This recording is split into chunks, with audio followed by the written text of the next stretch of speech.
திராவிட முன்னேற்ற கழக கூட்டணியில இன்னொரு பெரிய கட்சியாக நாம் பார்ப்பது எதுன்னா விடுதலை சிறுத்தைகள் கட்சி.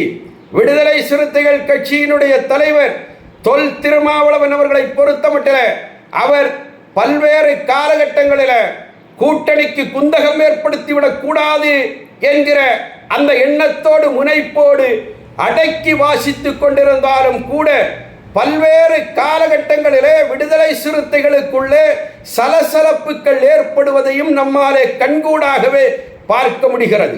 விடுதலை சிறுத்தைகள் கட்சியினுடைய மாஜி துணை பொதுச் செயலாளராக இருந்த மரியாதைக்குரிய ஆதவ அர்ஜுனா அவர்கள்தான் அரசியல் களத்திலே முதலாக ஒரு அணுகுண்டை தூக்கி போட்டார்.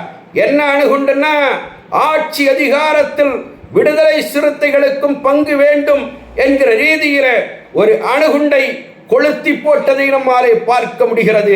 அந்த அணுகுண்டு தான் இன்றைக்கு பல்வேறு காலகட்டங்களில் விடுதலை சிறுத்தைகள் மூலமாக திராவிட முன்னேற்ற கழக கூட்டணியில அவ்வப்போது வெடித்து சிதறிக் கொண்டிருப்பதையும் நம்மாலே பார்க்க முடிகிறது. மரியாதைக்குரியவர்களை, வேங்கை வயல் பிரச்சனையிலே இருந்து துவங்கி இன்றைக்கு விடுதலை சிறுத்தைகளாலே தமிழ்நாடு முழுவதும் எந்த இடத்திலேயும் தங்களுடைய கட்சி கொடியை கூட ஏற்ற முடியவில்லை என்கிற நிலை இன்றைக்கு உருவாகி இருக்கிறது. விடுதலை சிறுத்தைகள் கட்சியினுடைய கொடி ஆங்காங்கே ஏற்றப்படுகிற போது தமிழ்நாட்டில் இருக்கிற காவல்துறை அனுமதிகளை மறுக்கிறது.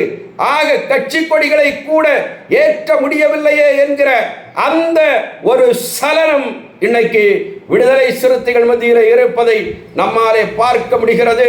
பல்வேறு இடங்களில் விடுதலை சிறுத்தைகள் தங்களுடைய அதிருப்திகளை வெளிப்படுத்தி கொண்டிருந்தாலும் கூட இன்றைக்கு ஒரு வாரத்துக்கு முன்னாலே சிதம்பரத்தில் நடந்த அந்த அரசு விழாவிலே நாடாளுகிற முதலமைச்சர் அவர்களை உட்கார வைத்துக் கொண்டு விடுதலை சிறுத்தைகள் கட்சியினுடைய தலைவர் மரியாதைக்குரிய தொல் திருமாவளவன் அவர்கள் பேசுகிறார்.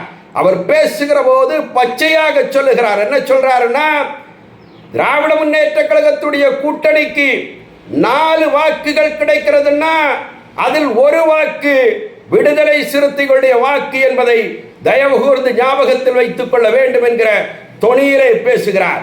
அப்படின்னா 100% வாக்குகளிலே 25% வாக்குகள் விசிகாவுடைய வாக்குகள் என்பதை இன்றைக்கு விசிகாவுடைய தலைவராக இருக்கிற தொல் திருமாவளவன் அவர்கள் நாடாளுகிற முதலமைச்சர் எம் கே ஸ்டாலின் அவர்களை மேடையிலே உட்கார வைத்துக் கொண்டு பகிரங்கமாக பேசுவதை நம்மாலே பார்க்க முடிகிறது. அப்படின்னா விடுதலை சிறுத்தைகள் 2026 சட்டமன்ற தேர்தலில் திராவிட முன்னேற்ற கழகத்தில் 4/1 இடத்தை கேட்டு பெற இருக்கிறதா என்கிற கேள்வியும் இன்றைக்கு அரசியல் களத்திலே எழும்பி இருக்கிறது.